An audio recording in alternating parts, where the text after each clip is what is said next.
in Mula Vidya Nirasa today.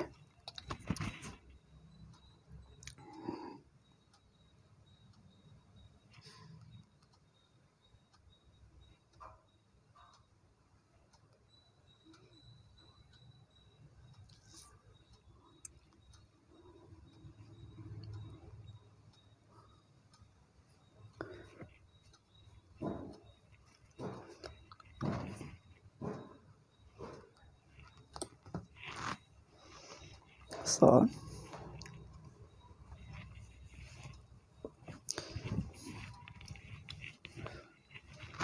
in Mula Vidya Nirasa, the last point was that the Anubhava. Satchidananda Swamiji has been telling that it cannot, Shruti is a pramana not in the sense, the Shruti, not in the sense it is pramana in the matter of ever remote things like heaven and others, Swarga and other lokas. Swarga, Punya Papa, all these are Nitya Paroksha Vishaya. These things, even if the Shruti reveals, you only have to believe them, but you cannot show them right now in your Anubhava. That means they are separate Anubhavas. The Anubhava of Swarga, the experience of Swarga will come after you reach there. That means it is another Anubhava.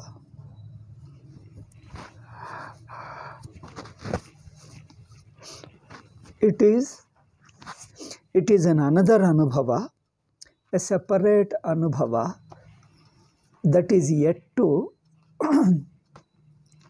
come. But Brahmanubhava is not a new Anubhava which is going to be produced in you. In fact, it is an eternal, ever-existing Anubhava. Eternal, ever-existing Anubhava, in the light of which, against the background of which, we can see all other Anubhavas as negatable. Negatable means they are varying Anubhavas. All other Anubhavas are varying Anubhavas, but this is one is invariable. Unvarying, it is underlying all other Anubhavas. It is underlying all other Anubhavas. All other Anubhavas come and go, and it remains as a background of everything else. Therefore, this Anubhava is always there in us. Brahmanubhava is always there. In the light of Brahmanubhava alone, we see both Jnanam and Ajnanam. Okay? We see Jnanam, Ajnanam, everything in the light of Brahman alone. So, in the light of the consciousness of the Atman. So, that is an eternal and ever existing. Therefore, the Vedanta can be verified right now in your Anubhava. In fact, it is Vedantic teaching is a pramanam in the sense you can verify it right now in your Anubhava. Verifying is the only thing that we do in Vichara. In Vichara, what do? You verify how far the Vedantic statements are true in your Anubhava. Vedanta is pointing out certain Anubhava, and you see them, you check them, and you come to see that yes, they are true, it is there. So, it is only Vedanta is making a hint, making a suggestion, and you pursue the hint, and you find that it is there very much. Therefore, you have to look within your Anubhava alone to be able to understand what Vedanta says. Therefore, last point he says, Yat punar anubhava sapekshatvam. Depending upon Anubhava, this we have stated in the earlier class. Towards the end, in the last few minutes, we have stated it, And then do I need to repeat it? I think this I have done also a repetition, the same thing. So the Atmanubhava, we only come to discover, we only come to understand it. It is an existing Anubhava, ever existing Anubhava. It is not a new Anubhava that is going to be produced in us. In fact, all other Anubhavas are negatable in the light of that unnegatable Atma. Atma is an unnegatable Anubhava. All other things are negatable. How do you know other Anubhavas like waking dream and deep sleep are negatable? And Atma Anubhava is an unnegatable behind all this.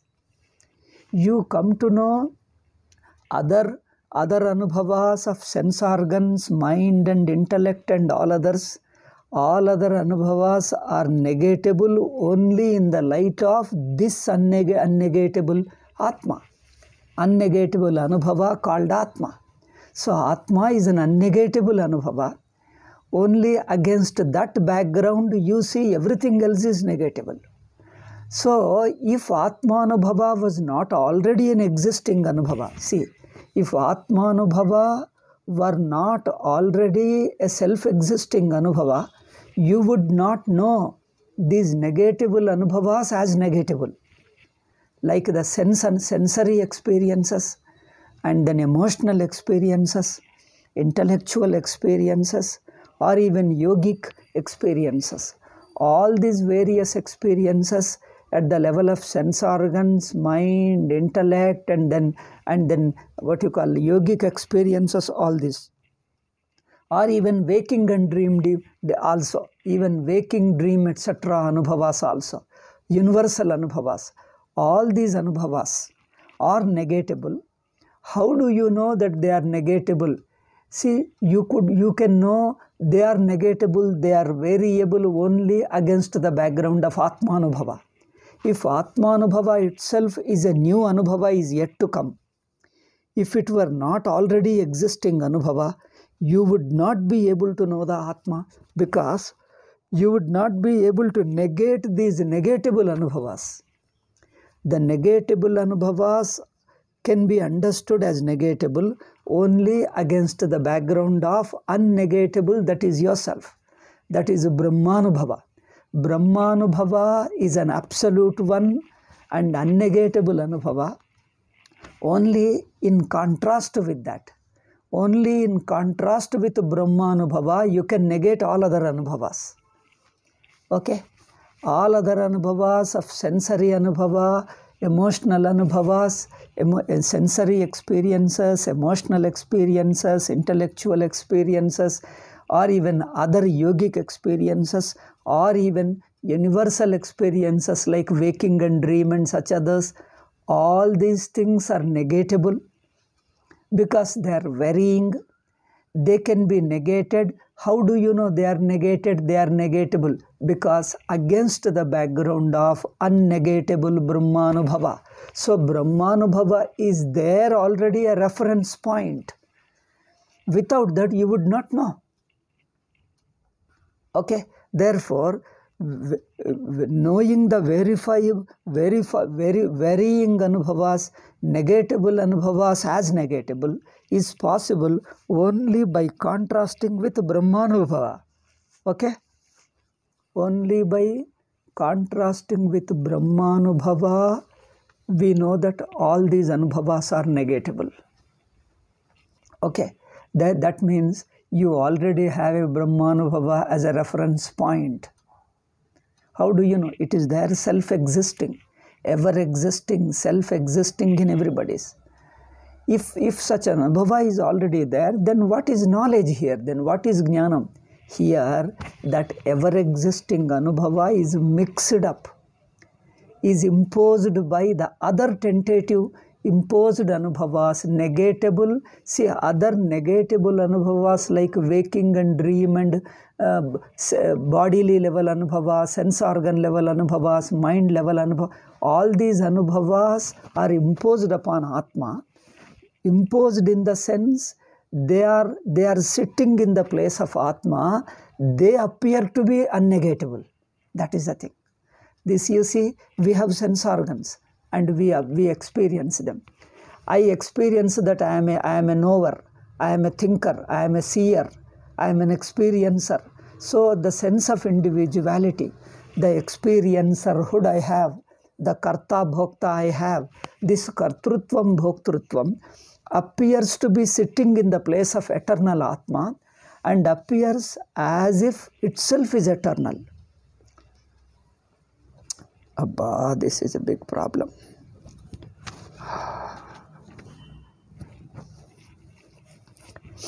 Okay, this Atma is an eternal Anubhava.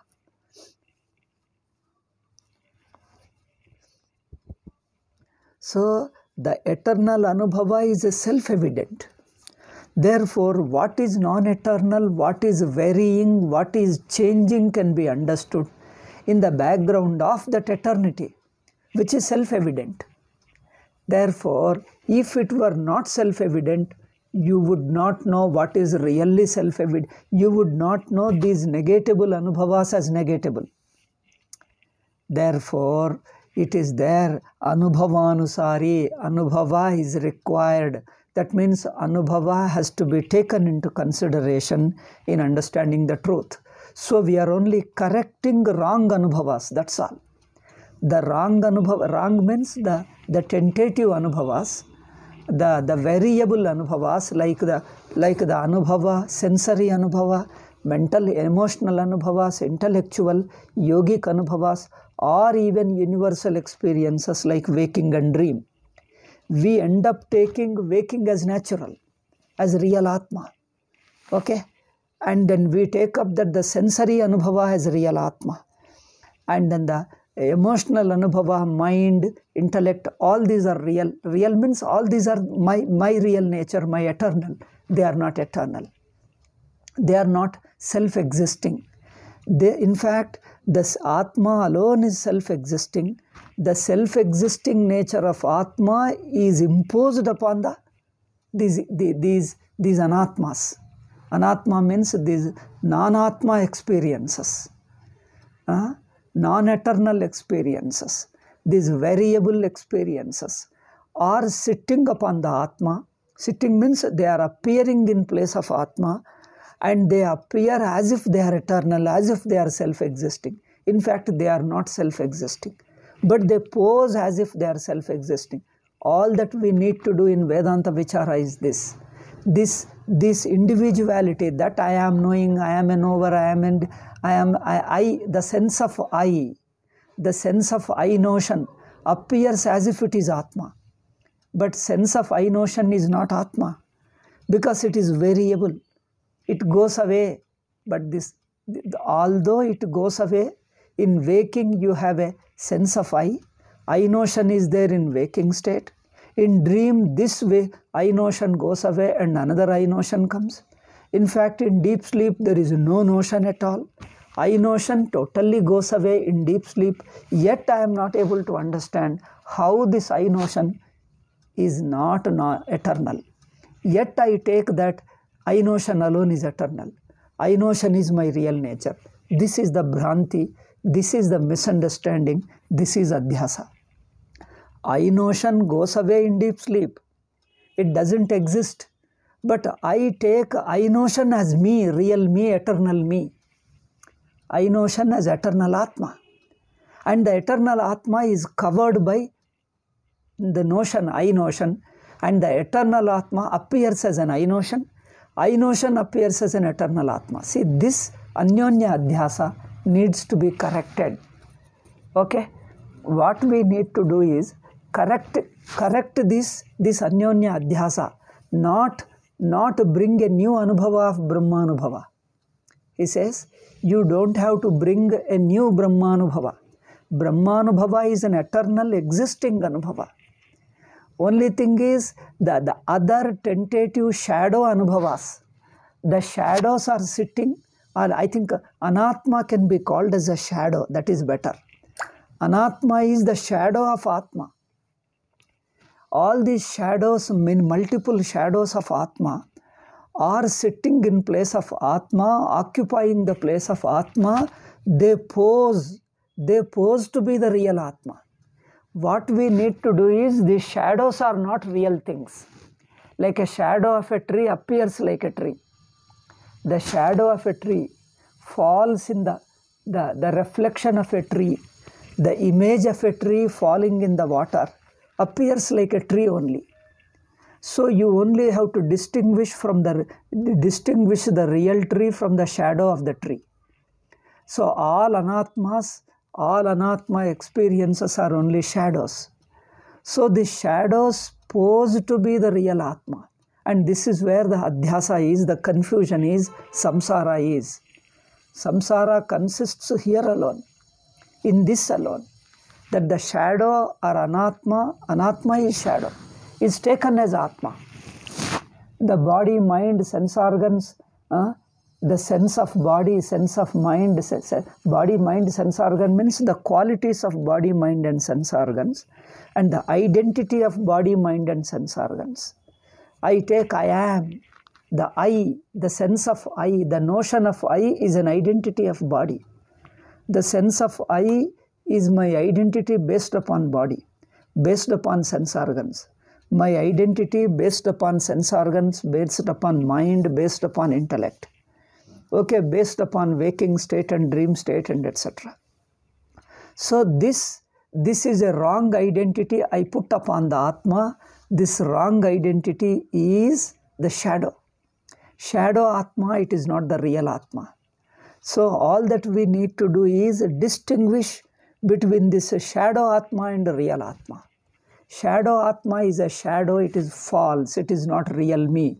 The real me is self-existing me, and the real me is a clearly real me. It is not a shadow. Shadow is a tentative. Shadow is from a given standpoint. Okay? Shadow is tentative. Shadow is from a given standpoint in a given perspective. The real Atma is not a perspective, it is not a standpoint, it is eternal existence. The real Atma is not a standpoint, is not one angle of looking, it is eternal existence. It is invariable, eternal, self-existing. And all other things are tentative and standpoints alone, only from a given perspective they appear, you change the perspective, they cease to exist. Because that's what shadow means. Therefore, shadow has no reality. The real thing is not a tentative. The real is not varying. What varies is not reality. What varies is not the reality, and the reality never varies. Okay? Nasato vidyate bhavo, nabhavo vidyate satah. The reality, the real Atma is ever existing, self-existing and ever existing, it doesn't vary. But what varies? We have got varying experiences, the experiences which keep varying. The varying experiences pose to be the eternal. That is where the mistake lies.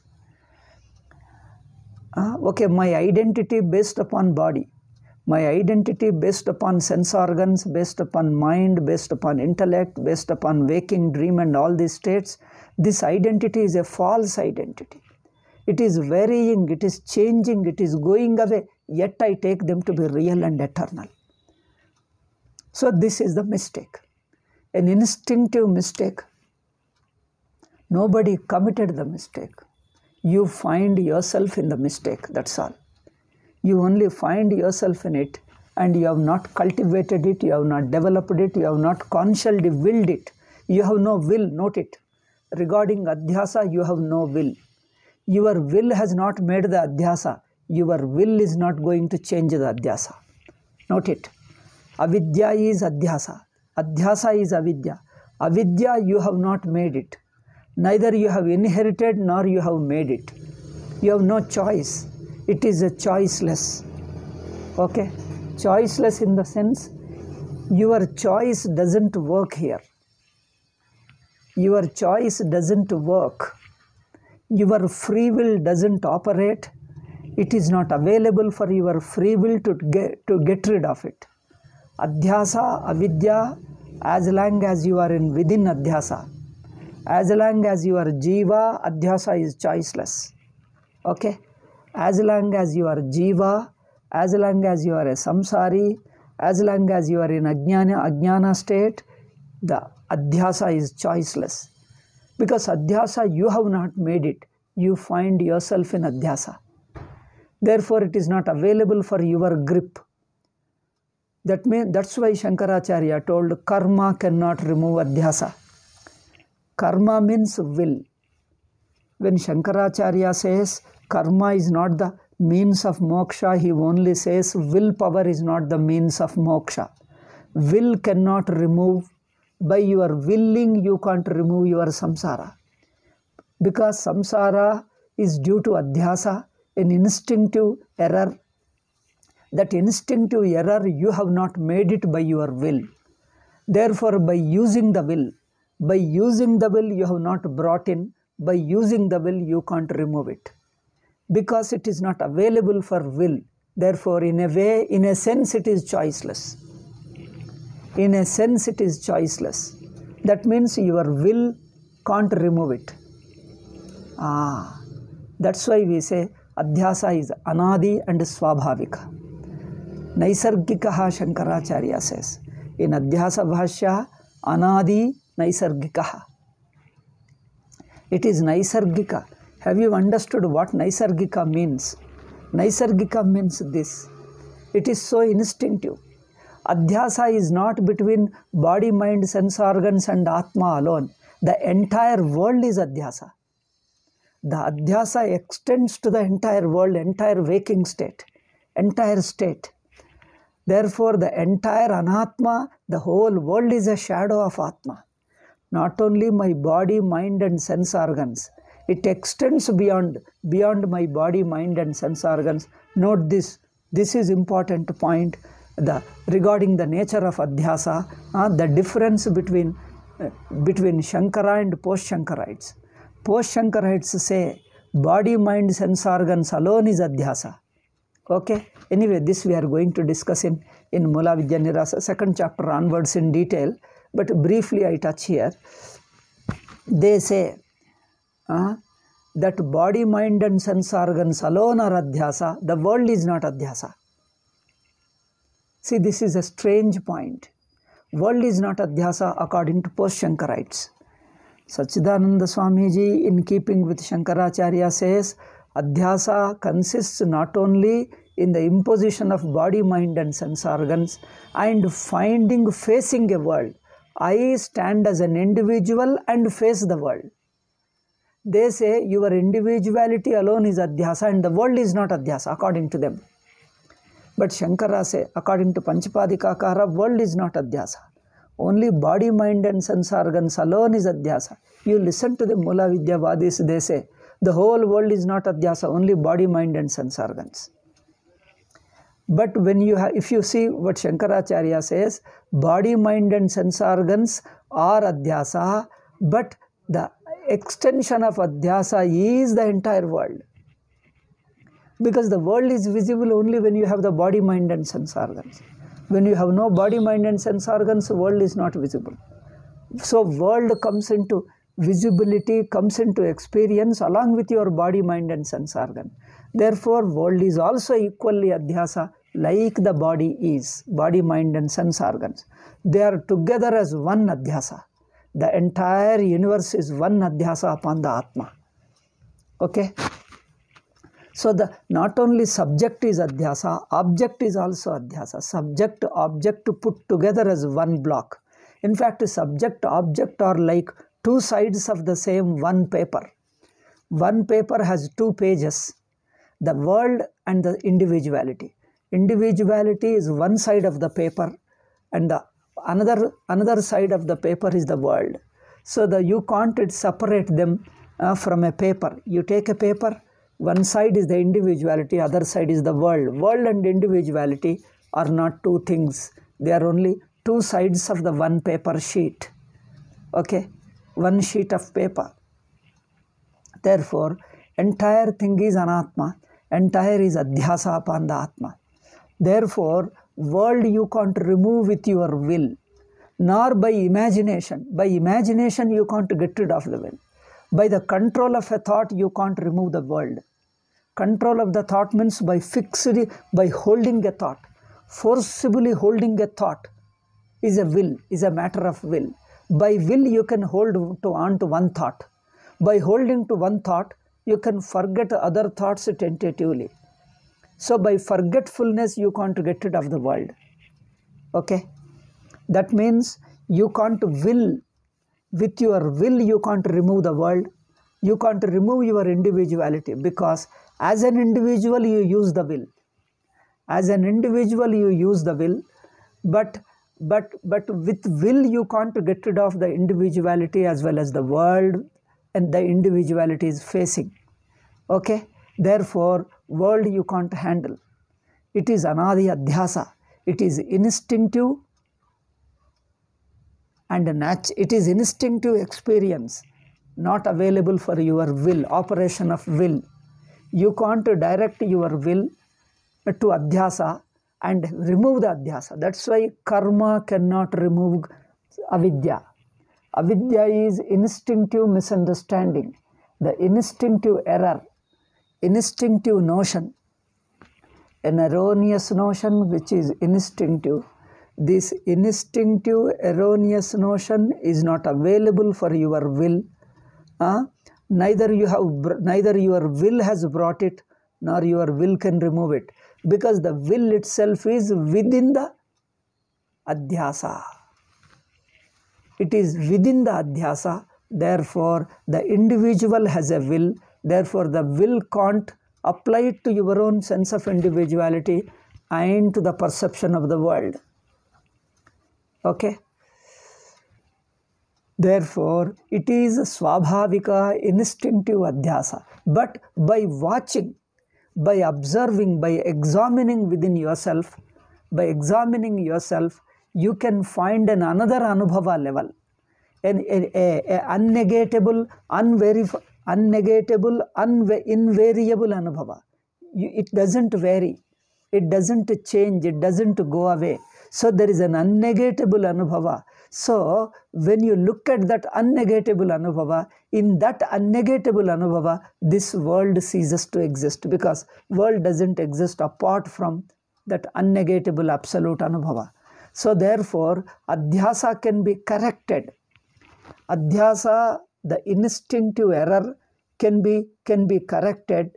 Can be corrected means can be debunked, can be disproven as non-existing in the real existence of the Atma, in the real nature of Atma, which is absolute. When you look at it, there in that real nature of Atma, this shadow Atma doesn't exist, called Anatma. Anatma is a shadow Atma. Non-self is only a shadow Atma. So the shadow Atma doesn't exist in the real Atma. Real Atma is independent and real, and it is not affected by the shadow. So the shadow is a false one. This distinction, this viveka, is what Vedanta teaches. Therefore, observation, Vedanta vichara is observation. In your observation, you understand there is an invariable Atma. In the invariable Atma, Atma is free from shadow. Shadow doesn't exist there. So you can disprove the Anatma. You can disprove adhyasa in the real Atma. In the real Atma, adhyasa doesn't exist. You can only discover this. Therefore, when you discover Atma, you have a choiceless Advitiya Atma. Advitiya Atma is choiceless. And when you are in adhyasa, your individuality and the world is choiceless. Okay? At ajnana level, samsara is choiceless. And at jnana level, at swarupa level, moksha is choiceless. Both are choiceless. Only thing is levels are two different levels, that's all. One is a non-thinking, when you are unexamined state. Another is examined real nature. The real nature is an examined one. When you examine, you come to discover the real nature, and in the real nature there is no adhyasa. There is no avidya, there is no mistake, there is no shadow Atma. Because shadow Atma appears only in the shadow level. It doesn't exist in the real Atma, that's all. So only you come to understand It is not, you don't remove avidya. Removal is not a kriya, is not an act which you can will. It's not available for your will. You can only observe and come to discover how you are already free without adhyasa. That the real nature of Atma is ever free from adhyasa can only be discovered. So discovery is a dawn of knowledge, is not a will. The will operates only in doing vichara. You can do vichara. You can start observing. You can listen to Vedanta. You can start observing. That's where your will operates. But the result of observation is a discovery. Discovery is not a will, is not a matter of will. The knowledge which just strikes, which just dawns upon you, which shines upon on its own by negation of anatma, by negation of the shadow atma, the real atma is understood as really existing. That's all. If the false is negated as false, and therefore it is also inseparable from the pure consciousness, everything is one non-dual consciousness. This is what the discovery means, and in the discovery you are already one.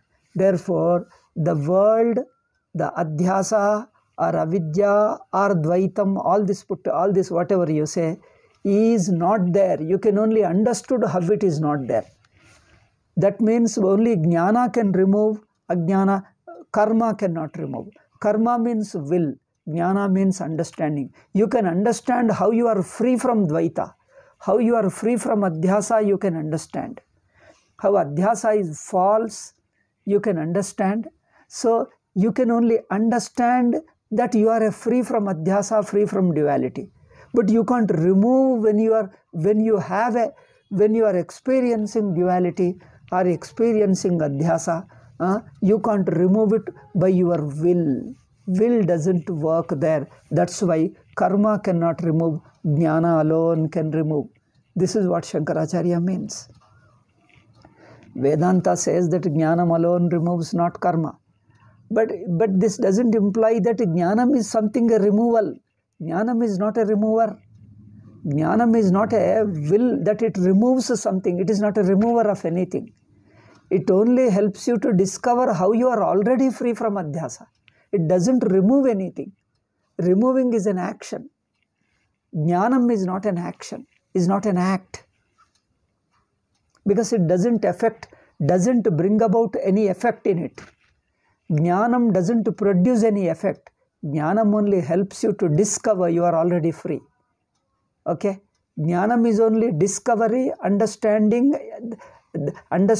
of yourself as already ever free, eternally free. You have never been bound, nor you need to remove your bondage, because bondage has never been there. You are always free. So the eternal freedom, ever existing freedom, is your natural state. You can only understand it, you can only discover it. Therefore, by jnanam alone is moksha. That means you can understand how you are already free. If you feel you are bound, then that's only a wrong thinking. A wrong notion, though it is an instinctive notion, you have not consciously brought it. You have not brought it by your effort, by your will. Therefore, it is not available for your will to be removed. Your will can't remove it because will has not brought it. Instinctively, you find yourself in it. On observation, you discover you are always free. This is what it is. You discover that you are eternally free from adhyasa, from samsara, from your sense of individuality. Okay? Therefore, anubhava. So in Vedantic Vichara, in Vedanta Pramana, anubhava is also an essential part of your Vichara. That means paying attention to anubhava, considering anubhava, observing your anubhava, not just listening to the meaning of the statement. Generally, people pay attention to the sentence, but the sentence is drawing your attention to yourself. See, don't look at the sentence and its concept. The sentence is giving a suggestion. It is hinting. it is asking you to pay attention to yourself. Where it is asking you to pay attention, there you pay attention. Sentence is asking you to pay attention in a particular area. Pay attention there. There you pay attention. And if there is no point, if there is no area where, if there is no point which the sentence is pointing out, you only take the sentence and take its general meaning as a conceptual meaning. That's not Vedanta. Vedanta is not a conceptual understanding. It is only paying attention to your Anubhava. In that paying attention, you come to discover that you are free from this shadow Atma. You are ever free and you are always real. Okay? Therefore, yat punar anubhava sapekshatvam. Coming to the point, last point of the necessity of paying attention to Anubhava, observing Anubhava as a most important part of Vedantic Vichara, Vedantic Shravana, Manana and Nididhyasana. In all the three, you are paying attention to Anubhava. Okay? In fact, Vedanta is doing the same thing. Yat punar anubhava sapekshatvam natena apramanyam ishadapi shakya sankyam. So, by paying attention to Anubhava, by talking that a necessity of observing Anubhava, Pramana doesn't become invalid. They say, why do you bring, some post-Shankarites say, why do you bring Brahmanubhava here? Only sentence will do that. Don't talk of Anubhava, because Anubhava doesn't exist. Brahmanubhava comes later. After listening to the meaning of the statement, Brahmanubhava comes. Before, there is no Anubhava. See? They say, while listening to the Vedantic statement, while listening to the Vedantic statement, there is no Brahmanubhava. Brahmanubhava comes later. After understanding the meaning of the statement, Anubhava comes. That means they present, I don't know whether they really mean it or not, but their sentence implies, it gives an impression to the listener that Brahmanubhava is a new Anubhava is yet to come. It doesn't exist before. But here he says, Bhashakara says, Swamiji says that Brahmanubhava is an ever-existing, eternal Anubhava. Okay? Yat punaranubhava sapeksham natena apramanyam ishadapi shakya sankham.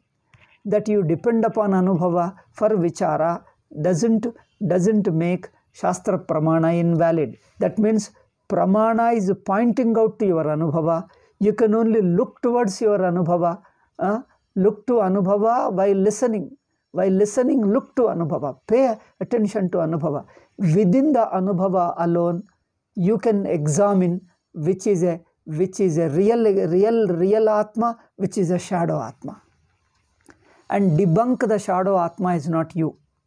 And the real Atma automatically remains. Okay? Therefore, yataha sarveshamapi pramananam idameva pramanatvam nama yad yatharthanubhava karanatvam. In fact, he says, why do you say Anubhava is not required? In the operation of Pramana, in the using Pramana, Anubhava is not required. Why do you refer to Anubhava? Where is the question of Anubhava? They talk of it. In fact, they become angry each time you talk of Anubhava. Where is the question of Anubhava? So Swamiji replies here, why talk of Shruti Pramana? For every Pramana, all Pramana culminates in Anubhava. Anubhava is only Aparoksha Jnanam. All Pramanas culminate into a Jnanam which happens to be Anubhava alone. All Jnanas, any knowledge, even the sensory knowledge, emotional knowledge, intellectual knowledge, all knowledges are only Anubhavas. Then why hesitate to talk about Anubhava? Sarva Pramananam. See, yata sarveshamapi Pramananam idameva Pramanatvam. All Pramanas become Pramana. All Pramanas become valid Pramanas only when they culminate into Anubhava. If the culmination if they don't culminate into Anubhava, the Pramana has not produced knowledge. Okay? For this, in Aishkarma Siddhikaras, one statement, Sureshwaracharya statement Swamiji uses here, Pramana Vyavastayascha Anubhava Matra Ashrayatvat, the Pramana Vyavastha, the very system of Pramana, the entire system of Pramana depends on intuition alone. Intuition is a direct experience. So all Pramanas culminate in a kind of intuition alone. That means a direct experience, a direct Anubhava, a direct knowledge, an experiential knowledge.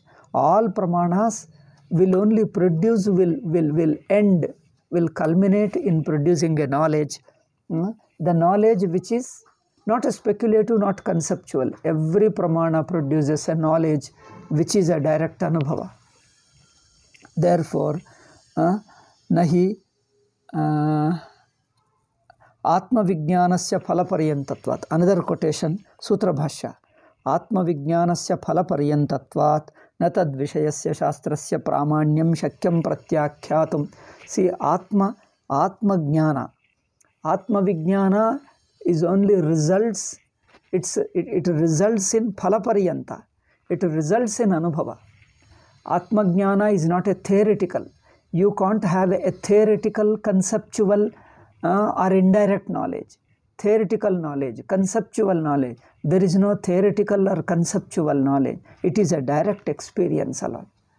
Okay, therefore, since the knowledge of Atman culminates in an intuition, it is impossible to deny the validity of spiritual text. Okay, that teaches it. So, you cannot deny the validity, because the sentence is valid only when it produces knowledge in you, only when it awakens a knowledge in you, awakens the knowledge in you. And then the sentence tallies with that awakened knowledge in you, awakened understanding in you. So that it awakens the understanding in you, and that's why the sentence is valid. How do you know? Because, see, you are sitting in a dark room, and then you woke up just then. You were sleeping and you woke up just then. As you woke up, you find everything is dark. When you ask somebody, is there somebody? Yeah, somebody was standing there. He says, you tell him, hey, switch on the light. He switched on. Then how do you know whether he switched on the light or not? Has he switched on the light or not? If he switched on, you would know on your own, because you wake up to the experience of light. So the switching on light means you wake up to it. Similarly, you woke up or not, you came to the waking state or not, you don't need to consult others whether you are in waking state, because you woke up from dream. It's a direct experience. Similarly, Atma Jnanam is a matter of direct experience. Nahi Anubhava Anaruda Martham Tadviruddham va Bodhayat Shastram Acharyo va Pramanam Bhavedatra Vishaye. So, whether any Mahatma statement or any Shastra statement, it cannot become a valid means of knowledge unless it awakens that understanding in you.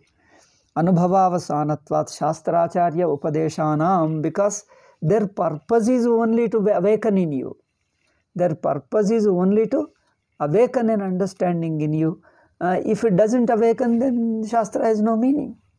Its purpose is only to awaken. Yadahuhu. Now few quotations, we are only just repeating.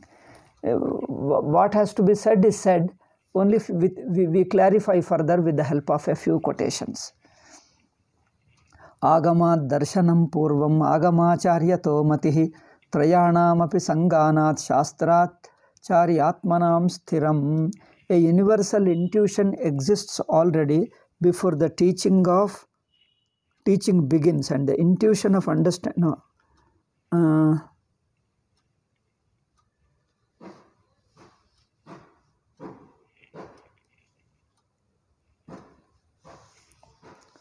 If it arises with the teaching of Shastra and Acharya, okay? Agamat darshanam purvam.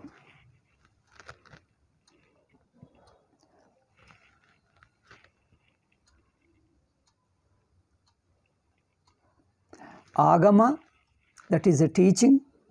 Darshana. So, and yukti. All these three go together, they combine, they become one into it. Therefore, trayanam api sanganat. So, the logic and the acharya vakyam, that is a Shruti Shastra vakyam, and anubhava. All these things sangana. Sangana means they correspond to each other. There is a harmony of these three in the intuition, Shastra, teacher, and anubhava. Then only it's complete. Okay, this is a Brahadaranya Vartika Vakyam. Smritischatra, there is a Mahabharata Shanti Parva Vakyam. It also says the same thing. Nyayatantranyanekani taistairuktani vadibihi hetvagama sadacharair yaduktam tadupasyatam. Okay, there are many logically presented granthas, texts, taught or written by various philosophers. Among them follow one which is in keeping with reason, scripture as well as actual anubhava. What agrees with your anubhava, accept only that. Okay. Hetu agama sadachara. Ukta lakshanam atmanam mukta lakshanam ishwaram. This is Suta Samhita Vakyam Swamiji quotes. In those days, Swamiji used to quote Suta Samhita. Ekam pashyanti ye vipras tarkatascha pramanatah tatha swanubhavenaiva guruktyacha pramanatah. Anubhava, yukti and Shastra Vakya. All the three should agree with each other, unanimous. There is a unanimity between these three, then you understand that is absolute truth. Jnana sampannas trisva yatsapatamyaham. Okay, it is a simple quotation. Tasmat nedam shankaniyam shastrasya apramanyam apate tarkanubhavona. Therefore, we should not doubt, we should not unnecessarily doubt, apprehend that the holy text would become invalid. Shastra Vakyam become invalid, never doubt like that. If we appeal to our universal intuition or present reason. By presenting reason, by appealing to universal intuition, Shastra Vakya never becomes invalid. In fact, Shastra Vakya becomes really valid only then. Okay? The 14th passage is complete. Now the last passage of the first chapter. I think there is nothing much in it. We will conclude it in another few minutes. Okay, we will conclude it right now. Vakya Vichara Upasamharaha. The first chapter, conclusion of the first chapter. Tasmat Vade Tarka Eva. It is only summarizing, repeating what we already told. I just translate and leave it. There is nothing much to discuss. Tasmat Vade Tarka Eva Adeya. Therefore, during the debate, you have to present first the reasoning, the arguments you have to present. Therefore, in a debate, arguments should be presented first, and the citation of the holy text should follow, should come later, should come only after it. Now, because Prathamataha Vakyopanyasascha Paschat, and Vakyopanyasa should come later. Tarkam vina shapatamatra, otherwise, without using argument. Argument means that argument that convinces you. And without using the argument, shapatha matrena, by just swearing that this is so and so. Nakaschit pakshaha sadhyate badhyate va. No view is either established. I am just reading out my translation. No view is either established or disproved without reasoning and by a mere assertion. By a mere assertion. Swamiji uses a word for assertion. Shapatha matrena. Shapatham is assertion. By merely asserting, you can't prove anything unless neither you can prove or disprove. Okay? Neither you can prove or disprove anything by just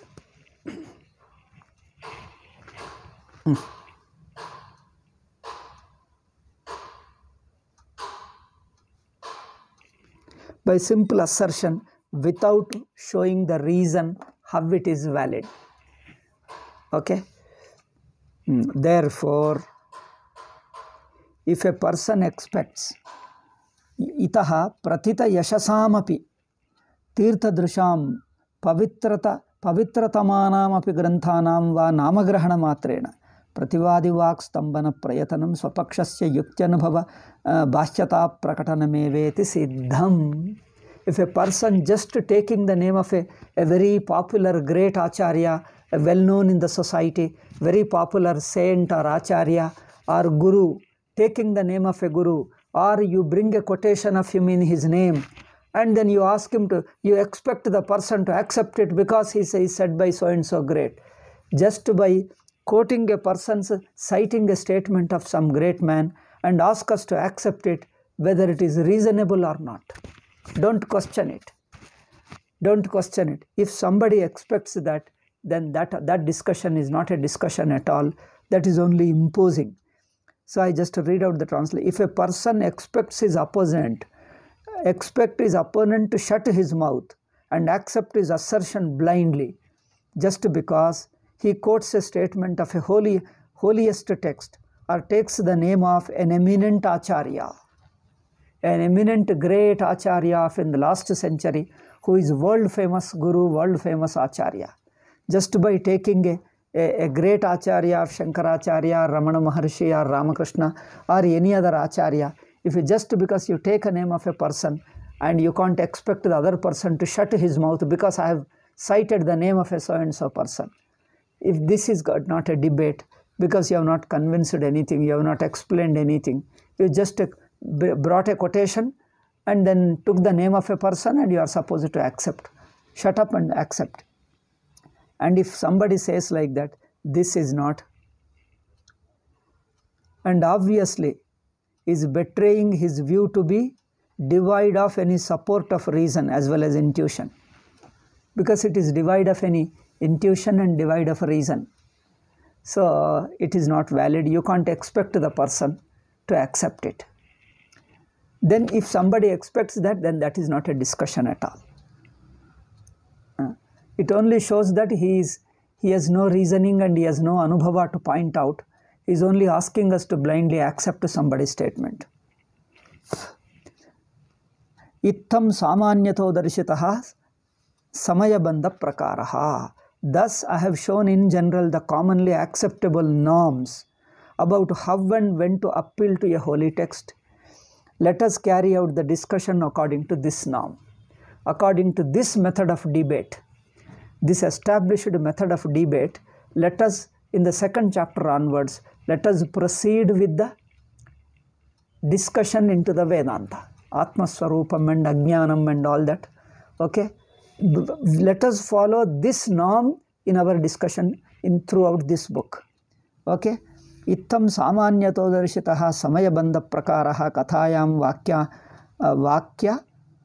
vakya anayana vishaye. Anayaiva disha vicharam pravartayamo agretana grantha sandarbena. In our rest of the text, we follow this method of debate alone.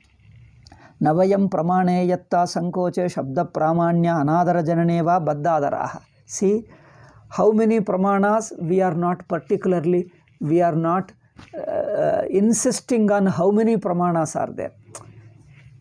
Pramanas are how many? Some people accept a few more, some people accept a few less. We are not particular about it. That we are not aiming neither at limiting the number of pramanas to a we are not limiting the pramanas to a particular number, nor creating in the minds of a reader a poor opinion, a low opinion about the validity of Shastra Pramana. They get an impression that we are underrating the validity of Shastra Pramana. We are not underrating. Okay?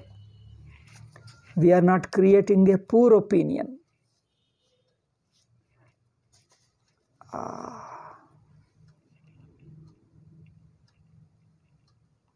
Underrating Shruti Pramana, okay, validity, but would only like to submit that what is established by appealing to the universal intuition should not be further doubted in the name of This is good point. Kintu vakya balat samichina anubhava siddhamapi. What is established by appealing to anubhava should not be further questioned on account of the pious feeling for some holy text. The soft corner. Shankaniyam na atishankaniyam ityeva vignapayamaha iti bodhyam sudhibihi.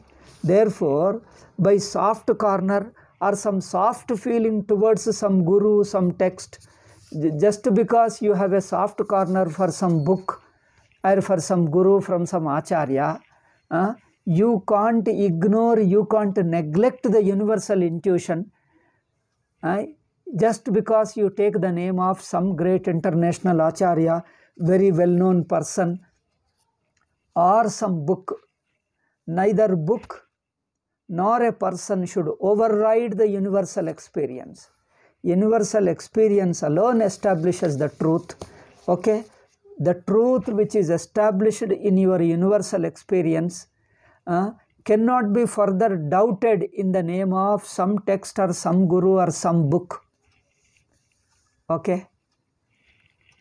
Vakyamityeva yadvakyam samudahriyate balat natat pramanam svikaryam shakrenapadi. The last as a conclusion, Swamiji writes 2 shlokas of his own, and I just read out this thing. If a text is brought in forcibly, expecting the opponent to accept it, if you bring some text forcibly, just because it happens to be from a holy text, it should never be accepted as a valid, even if it is a text from the lips of Indra, even if it is the words of Indra, even if Indra says, you can't accept that. Because just because somebody said it, we don't know who said it, what said it, in what context he said it. We don't want to disrespect anybody. We only want to say that it should be in keeping with universal intuition. Samshiti bodha viduram viparita bodha shankakalanka rahitam vimatam sadartam purna anubhuti kalita prabalopa pattiputam yato bidadate nigama pramanam. The second shloka is concluding shloka. See, the holy text is a valid means of knowledge only because it gives rise to clear knowledge, clear understanding, free from non-understanding, misunderstanding and doubt and ununderstanding. Also because it is supported by strong arguments and is also in agreement with the universal intuition. This we have already stated, is only Swamiji repeating. In agreement with universal intuition. Okay. Thus, he concludes the first chapter. Iti Srimad Pujyapada Shankara Bhagavat Charana Smarana Parachaya Vapta. Sachidananda Swamiji says he got Vedantic understanding by only Shankara's Charana Smarana, by continuously meditating on Shankara's feet. I got these discoveries. I am helped by continuously, whenever I felt a doubt, whenever I needed a confirmation of certain understanding, or whenever I needed a deeper understanding, I prayed to Shankara sincerely, and that prayer has helped me. Shankaracharya himself helped me. Charana Smarana Parachaya Avapta Vedanta Praveshena. Therefore, through his blessing alone, I got entry into Vedanta, means I got an understanding of Vedanta. So, and he is a disciple of Bodhanandendra Saraswati. Swamiji took sannyasa from Swamiji Bodhanandendra Saraswati, Shishyena, and his name is Sachidanandendra Saraswatyakena Bhikshuna. Bhikshu is a mendicant, is a what you call a monk, we call them. In English you call them monk. A monk or a bhikshuna, virachite, Srimati Shankara Hrudaye. He gave 2 titles to it. Shankara Hrudaya or Mula Vidya Nirasa. Refutation of Mula Vidya. And refutation means we are not disproving, because in fact we never found that Mula Vidya ever existed. They are unable to prove, that's all. So Shankara Hridaya, this is the heart of Shankara. Vishayavataranam nama Prathamakhandaha. The first chapter refers to introducing the topic. I just read out my English translation. Thus ends the first chapter in No Moola Vidya in Shankara's Heart, composed by Pujya Sri Swami Satchidanandendra Saraswati, who got entry into Vedanta only with a remembrance of holy feet, and translated freely and annotated by is somebody else to the best of my capacity. Okay, that book is over. So the first chapter is over. We'll begin with the second chapter in the next class. The real Vedanta, real Moola Vidya Nirasa begins here. Okay, the real Vedantic thinking begins. We'll see in the next class. Om Shanti Shanti Shanti. Harihi Om Shri Gurubhyo Namah. Harihi Om Tat Sat.